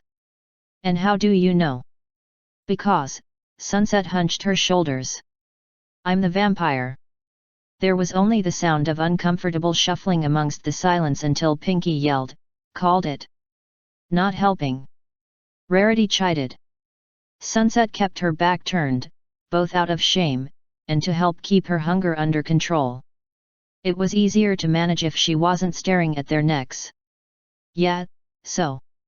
"Wait," Rainbow said, "that means you were the one who drank the blood out of all those people and sent them to the hospital." Sunset paled. "Dear Celestia, I totally forgot about that." "Again, not helping." Rarity snapped. Mental queasiness overtook Sunset, and her knees buckled. How could she have ignored that? It all added up now, didn't it? People losing large quantities of blood, her insatiable appetite. That's what she had been doing at night, stalking people and sucking their blood out. Someone placed a hand on her shoulder. Sunset looked up, surprised and glad to see it was Twilight. "It's going to be okay, Sunset." Sunset looked down at her own hands before her thirst could kick in. "I want to believe that," she whispered. I can't believe I'm a monster again." Twilight took Sunset's hands and pulled her to feet. "You're not a monster. You're still you. That's what you told me, remember?" "Yeah. I did say that." Sunset remembered the first time she had stumbled across Twilight, huddled under the bleachers and crying her eyes out. It had taken a while, but Sunset got her to calm down. Near the end, she had even managed to get Twilight to smile. Besides, Rarity spread her arms out. "You've got all of us to support you. Monster or not, we're here to help." Sunset wiped away the tears trying to fall from her eyes. "Thanks, girls. You're taking this better than I thought." Rainbow shrugged. "Well, all things considered, we've already seen you turn into a raging Xiao." She clutched her side and glared at Rarity, who had 2 fingers up and was poised to strike again. "All right, I get it, not helping. You told the princess about this, right?" Applejack asked. Sunset pointed to the diary sitting on her bed. "Of course, but she hasn't responded yet." "So what do we do in the meantime?" Fluttershy asked. "I don't know." Sunset pulled up her chair and looked at the floor. "I've been hiding in here all day. I'm afraid to go out in public in case I lose control. But at night, I guess I lose it anyway, because I've been drinking people left and right." She pressed her teeth into her tongue. "Honestly, being in the same room as all of you is making me hungry." Applejack moved a hand to hide her neck. "You wouldn't actually bite one of us, would you?" Sunset kept her eyes focused on the floor. She could hear their collective heartbeats, smell the fresh blood flowing through them. Her throat was scratchy and dry again. Between the bags of blood under her bed and the girls standing in front of her, Sunset knew which choice her instincts craved more. I don't know, Applejack. I'm not sure what I wouldn't do right now. An apple sailed through the air and landed on Sunset's lap. There, drink that. Pinky said. Why? Sunset held the apple in her hand, turning it over a few times. It was a lovely shade of red. Well, maybe if you pretend you're sucking the blood out of someone when you bite into it, it'll help. Rainbow shook her head. Pinky, that's stupid. Sunset was willing to try it, however. She closed her eyes and tried to imagine the apple as someone's neck. She pushed the apple against her teeth. The skin was too smooth, and the fruit was too round. Part of her wanted to gag as actual food tried to pass through her mouth. Still, she pressed on, breaking the apple's skin and letting the juice flow. She forced her imagination to pretend it was blood, warm and sweet. Her fangs shot out, and she slurped the remaining juice from the apple, reducing it to a shriveled husk. Her friends gasped when she came up for breath and let the apple fall to the floor. Her gag reflex kicked in, sending the juice back up her throat before she forced it back down. It's not blood, Sunset said as her fangs retracted, but the hunger seems a little more distant. I guess just the act of sucking things helps sate me. Rainbow bit her lip and snickered. Oh, grow up.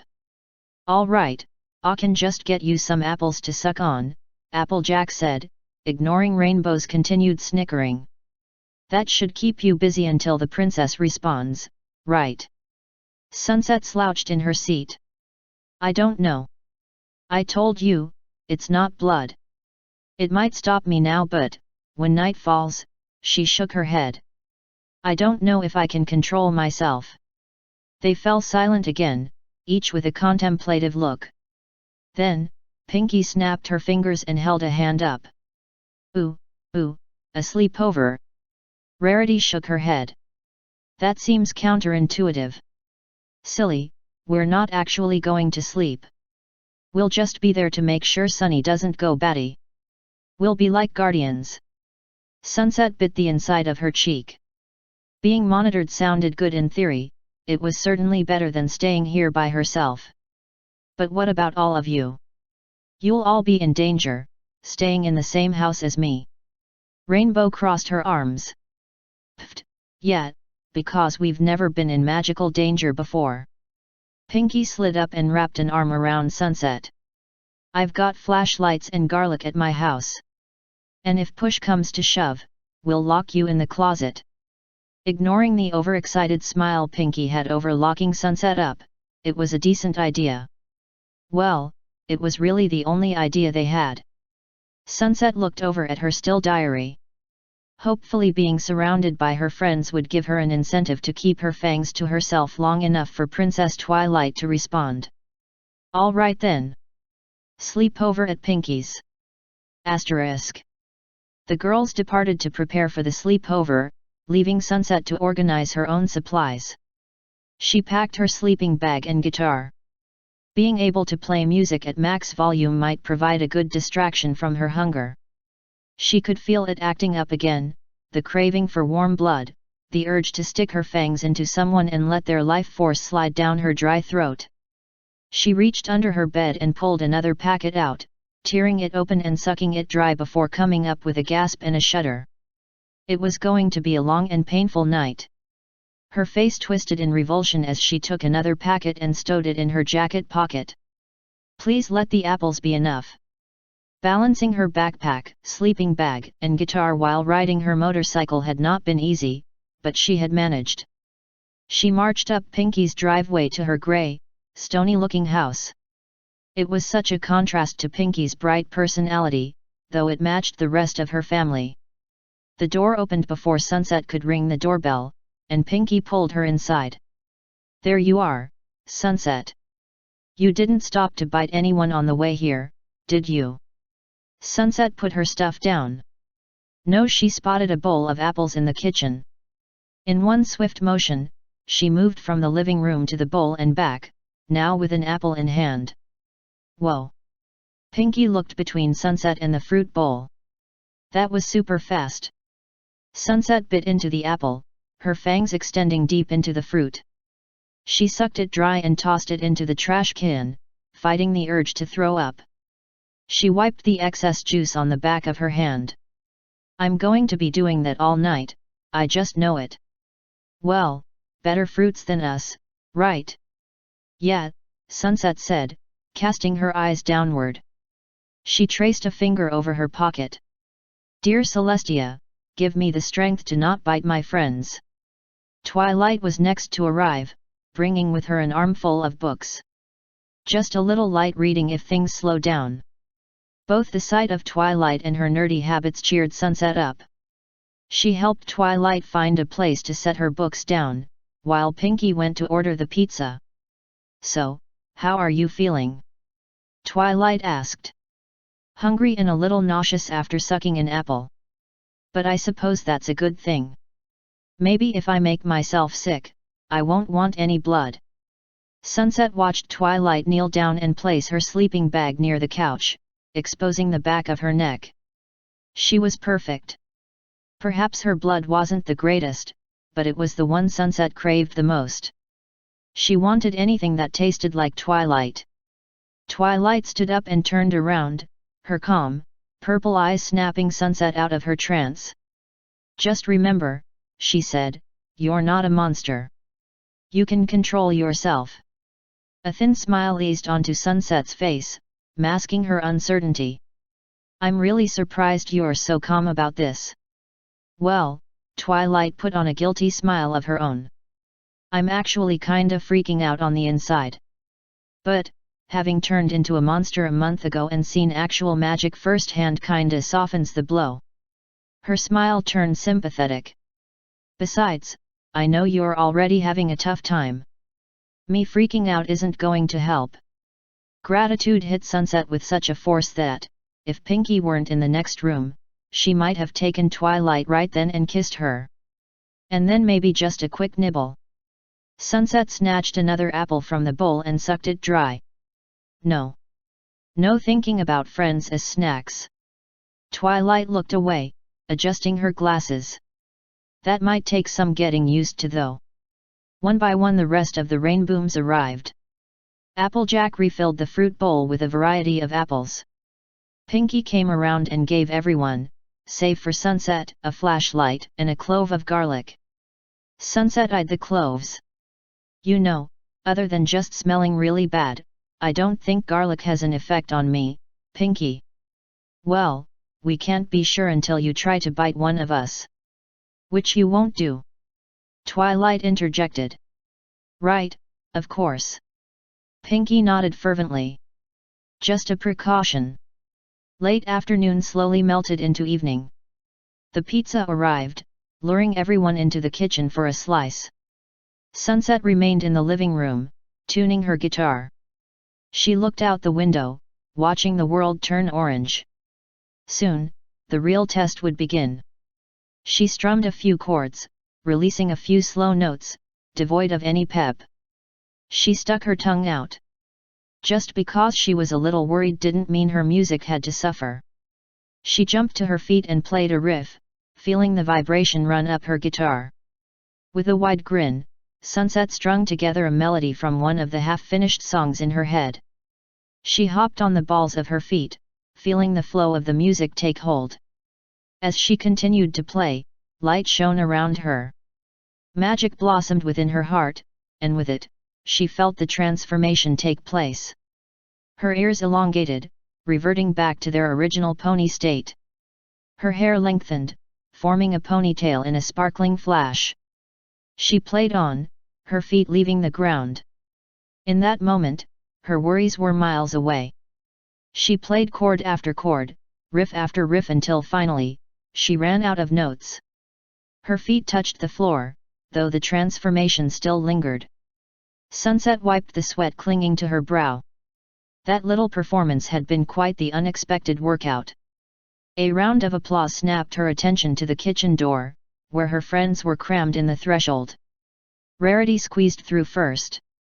That was quite the solo, dear. You were at it for nearly 10 minutes. Really? Sunset looked out the window again. It didn't feel that long. The rest of the girls came in with their plates of pizza. Sunset's transformation finally petered out, returning her ears and tail to normal. Fluttershy looked at her curiously. Sunset, do you think that maybe helped you with your, condition? Sunset pulled the guitar over her head and gently set it down.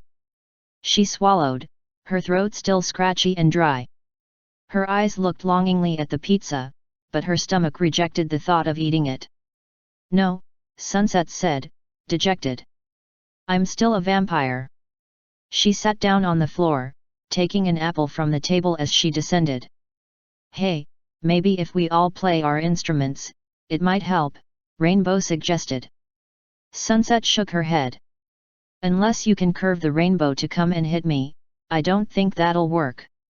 She reached over for her diary. Still no response. Don't worry, Sugar Cube, Applejack said with a comforting smile. I am sure the princess will come through. I really hope so. Sunset slipped the diary back into her bag. The evening progressed smoothly. The girls chattered and laughed, moving from one topic to the next over the course of an hour. They played a few card games, using the Monopoly dollars as betting money. The later it got, the more apples Sunset sucked on, filling the trash can with their dried corpses. Okay, Sunny, are you in or out? Pinky's voice brought Sunset's attention away from Twilight's figure and back to the cards in her hand. 2 queens, a 5, and a 10. Not bad. I'm in. Pinky nodded. All right, then, lay 'em on the table. Rainbow put her down first. Read it and weep 2 8s and 2 10s. Applejack smirked. Ha, I got a straight. You mean the thing Sunset isn't, Rainbow said with a laugh. Sunset gave her a rude gesture and huffed as she laid her cards out. Pair of queens. Ah ha ha ha ha. Not bad, Pinky said, her face unreadable. Beaut, she broke into a devilish grin and slammed her hand down. 4 aces. I win. What? Rainbow stared, awestruck as Pinky took the pile of money, cackling like mad. I swear, if you cheated. Pinky cheats at life, dash, Sunset said, leaning back in her chair. No point in getting mad about it. Rainbow was silent for a minute. After graduation, we're going to Vegas. Pinky looked over her pile of money, smirking and wiggling her eyebrows. Whoa, Dashy, take me to dinner first. Everyone snorted with laughter, even Rainbow. Sunset's was cut short by a stabbing pain in her stomach. She quickly reached for an apple, only to find the bowl empty. The pain spread, and she wrapped an arm around her stomach. Sunset, are you okay? Twilight asked. The words sounded distant. Sunset could feel it now, her urge to feed growing stronger.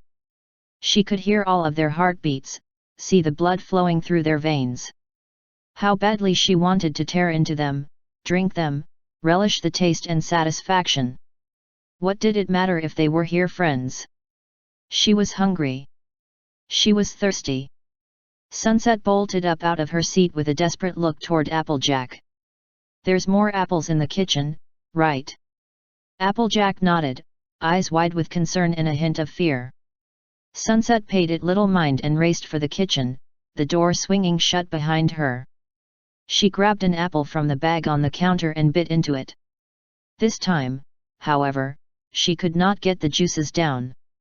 She spat the apple out onto the floor, dry heaving at the taste that had befouled her tongue. What was she doing, trying to feed on apples when there were 6 healthy girls a room over? It was a free 6-course meal. She tried to shake her mind of the fog, and reached into her jacket pocket. Instead of a pouch of blood, her hand rubbed against sticky, congealing fluid. Breathing hard, Sunset pulled out the pouch, a tiny hole punctured near the bottom. No. No, no, no. She tried to lick the blood off her fingers and suck the pitiful remains within the packet. There, that should be good enough, right? The pain stabbed at her again, and she doubled over. Spit hung from her lip. The urge to bite into each one of those girls in the other room grew more intense with each passing second. No. I can't. Those are my friends. But I'm starving. I haven't eaten anything since this afternoon, and that was just a measly snack. I'm not drinking my friend's blood. But I need nourishment. I need to feed. I don't care. The argument circled around in an endless circle in Sunset's head. All the while, she didn't notice her fangs growing longer, or the red haze creeping across her vision. Asterisk. Twilight tapped her fingers together. She's been in there for a while. Rarity nodded, her head facing the door. Agreed. Something isn't right. You don't think she just ran away, do you? Pinky shook her head. All the windows have garlic on them, she couldn't run if she tried. Twilight sighed, easing her way out of the chair. Pinky, even though we're living out a fantasy horror film right now, I still have to question the validity of vampires being weak to garlic. Why would they be weak to garlic? Oi! Less talky, more finding out if Sunset is okay. Rainbow shouted. They all grabbed their flashlights, and, at Pinky's insistence, their cloves of garlic, and rushed to the kitchen. Rainbow entered first, waving her flashlight about. Twilight looked over her shoulder, seeing no other signs of life. Uh-oh!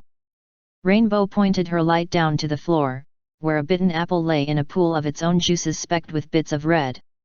Panic ran across the Rainbow's faces. Okay, let's not get hysterical yet, Applejack said, her calm voice straining. She can't have gotten far.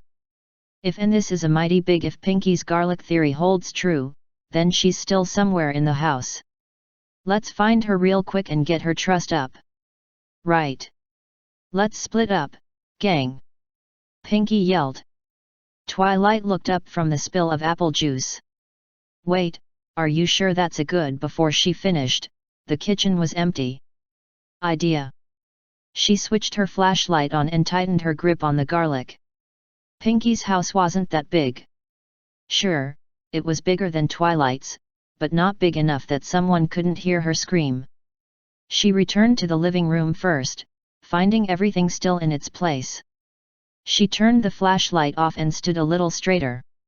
The door creaked behind her, and Twilight whipped around, flashlight on and garlic ready to be thrown. Whoa there, Chui, it's just me. Applejack held her hands up. Twilight relaxed, blushing. Right. She followed Applejack into the hallway, where she gestured for Twilight to go check upstairs. Twilight complied, though trepidation weighed her every step. Even with the lights on, Pinky's house was dim and gloomy, casting odd shadows against the walls. Every board creaked under Twilight's foot. She stopped and looked over her shoulder every 3 steps, dismayed none of her friends were behind her. She hunched her shoulders and kept climbing, waving her flashlight at every shadow that looked humanoid. At the top of the stairs, Twilight heard rustling coming from the master bedroom. Girls, she squeaked in a hoarse whisper. She stepped closer, tightening her grip on the flashlight. She pressed herself against the wall next to the door. Okay, if it's a vampire, scream as loud as you can. Twilight nodded and eased her head around the corner. Like the rest of the house, the room was poorly lit. Twilight's heart pounded in her chest as she stepped inside.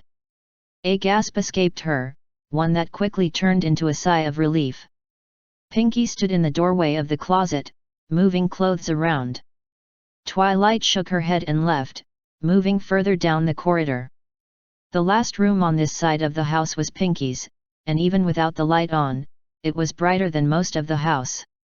Twilight stepped inside, admiring the sunshine yellow walls and large, puffy bed covered in stuffed animals. The door softly closed behind her, and Twilight whirled around to come face to face with Sunset. Her eyes were blood red, hypnotic, and glowing with hunger. Fangs protruded from her top lip, unnaturally white and glistening with saliva. Her normally brushed hair was disheveled and hung around her shoulders in a tangled mess. Two pointed ears poked out from the top. Why you really are," Twilight shook and stammered. Even with the magic she had already witnessed and been a part of, staring a vampire in the face was on a new level of unbelievable. Sunset took a step forward, and reached a hand out, showing off her sharpened nails as she pushed down Twilight's flashlight. Twilight's trembling hand finished the job and dropped it. A loud voice in Twilight's head told her to scream, but Sunset's half-lidded crimson eyes told her to be silent. "Good evening, Twilight," Sunset whispered. She placed a cold finger under Twilight's chin and lifted her head. "You're looking delicious tonight." Twilight's heart drummed in her chest. Thank you. You know, I meant what I said yesterday, about you being pretty." She pulled her body closer to Twilight, their breasts pushing against each other. "I don't know why I was being so shy about this before. We have a lot in common, Twilight." The neurons in Twilight's brain kicked into overdrive trying to process everything that was happening. The intimate physical contact was stirring something within her, but the bone-chilling fear negated any pleasure she was supposed to be feeling. Scattered thoughts shot around in her head, her feelings for Sunset, the time they had spent together, the gravity of the situation she was in. Sunset moved her hand to the small of Twilight's back. "I'm feeling daring tonight, Twilight. I'm so incredibly thirsty right now, but standing here, looking at you, I remember that I have a thirst only you can satisfy." Twilight's body locked up. Sunset leaned her head in near Twilight's neck. "I want to drink you, Twilight. I'm dying to see how you taste." As the word drifted through the air, Sunset ran a finger across Twilight's waist, making her shudder. "I think I need an adult. Technically, I am an adult." The door banged open, and the rain booms rushed in, shining their flashlights on Sunset. She hissed, throwing an arm over her eyes and leaping to the side. "Begone, foul demon!" Pinky cried, flinging her garlic clove. It nailed Sunset right in the eye. "Ha! It worked!" Sunset glared at Pinky with her good eye. "Just wait, I'm going to suck you dry." She moved with incredible speed, her hair a red and gold blur. The window crashed open, and Sunset leaped out, gliding into the night. Everyone gathered at the window, staring open-mouthed as she flew away. "Pinky," Rainbow said in monotone, "your garlic theory sucks."